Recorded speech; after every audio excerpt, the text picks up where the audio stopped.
blessing ng iba, huwag kang magpapanik, huwag kang mag-aalala. Kasi may blessing ka rin, maniwala ka. Hindi nakababawas at lalo tigit, hindi nakakaalis ng blessing mo yung pagkapalan na natatanggap ng iba. Makatatanggap ka rin, makikita mo rin. At kapag natanggap mo, kapag nakita mo na, you'll realize na yung moment na natanggap mo at nakita mo na, speaking of blessing ha, yun talaga yung araw, yung panahon na itinakda ng Panginoon na ito ay iyong maranasan o makita. Sapagkat habang hindi mo pa ito nararanasan, yung blessing ha, may ginagawa siya sa buhay mo na konektado o higit pa sa blessing na hinihiling o gusto mo.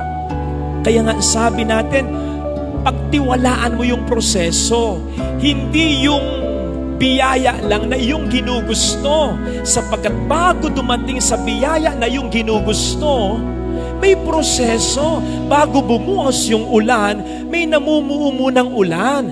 Ang ating Panginoon ay Panginoon at Hari ng sanlibutan at walang hanggan. Panginoon siya at Hari siya, hindi ng biyaya lang na hinihiling mo. Hindi yung araw lang na makukuha mo ito, kundi yung proseso that would lead to this blessing na hinihingi mo. Naintindihan po ba natin ito? So trust the process. Especially when you give everything to God. Lord, ikaw nang bahala, gagawin ko ang makakaya ko. Pero sige, ano man ang hantungan ng panalangin ito at ng pagsusumikap ko, magtitiwala ako sa iyo. Sapagkat nagtitiwala ako, hindi lamang sa gusto ko, kundi yung ibibigay mong proseso bago ko makamit yung gusto ko. At yung gusto ko, ibibigay mo yon sa panahon mo at sa paraan mo. Nako, kapatid, kapag natanggap mo yung blessing na yon, kapag tulad ni Ahab, hindi mo pinaghinayangan at hindi mo kinatamaran at hindi ka nagreklamo sa proseso. Tagal-tagal ko na nagdarasal ang tagal-tagal ko na nagsisikap ang tagal-tagal ko na umaasa, bakit hanggang ngayon wala pa? Kung hindi ka ganon, kung tutularan mo si Ahab sa ating unang pagbasa, nako, you'll realize, again, perfect timing, yung pagbibigay ng biyaya ng Diyos sa'yo, and you'll realize na kapag nandyan na yung blessing, siguradong higit pa sa inaasahan mo. Sabi nga natin, when it comes to blessings, tapos inihalin tulad natin sa ulan, when it rains, it pours.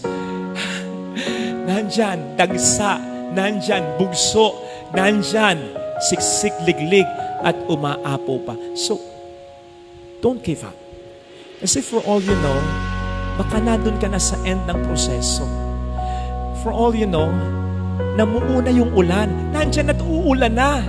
Kung si Ahab ay nag-give up sa pang-6th time na wala siyang nakita, so hindi na siya na-appreciate. Kung sa pang-6th time ay nagreklamo siya at nag-give up na, ay hindi na na-appreciate yung bugso ng ulan na kanyang mararanasan. Tulad ni Ahab, huwag tayo magreklamo. And I tell you, sabihin natin, sulit ang ating paghihintay at tama lang na tayo ay naghintay. So, keep on looking, keep on praying, keep on trusting, keep on hoping, keep on loving, keep on sacrificing. Because trusting and hoping in the Lord will eventually pay off. Kahit parang wala pa, magtiwala ka. May nangyayari na, may mangyayari pa, at yung pinakahuling mangyayari, higit pa sa biyayang inaasahan mo.